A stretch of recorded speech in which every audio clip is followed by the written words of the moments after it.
তিন দফা দাবিতে Northern electricity supply company limited ভবন অবরোধ করে বিক্ষোভ করেছেন রাজশাহী প্রকৌশল ও প্রযুক্তি বিশ্ববিদ্যালয়ের শিক্ষার্থীরা। রোববার বেলা 11টা থেকে ন্যাসকো ভবনের সামনে অবস্থান নেওয়া শুরু করেন তারা।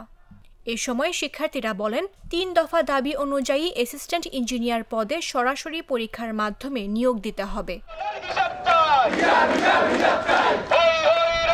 এরপর দুপুর ১:৩০টায় নেসকো কর্তৃপক্ষ তাদের বোর্ড মিটিংয়ে শিক্ষার্থীদের দাবি উত্থাপন করার আশ্বাস দিলে আন্দোলন প্রত্যাহার করা হয়।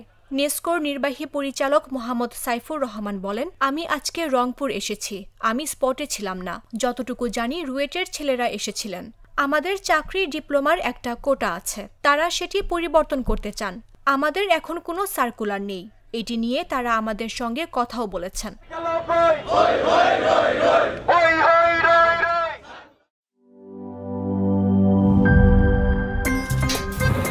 আমার একটা স্মার্ট সিদ্ধান্তে 25% গ্যাসের খরচ কমেছে। ভাবছেন কিভাবে?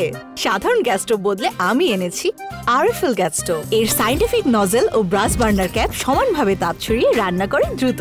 তাই গ্যাসও বাঁচায় 25%, টাকাও বাঁচে 25%। আরএফএল গ্যাস স্টোভ নিরাপদ ও গ্যাস সাশ্রয়ী।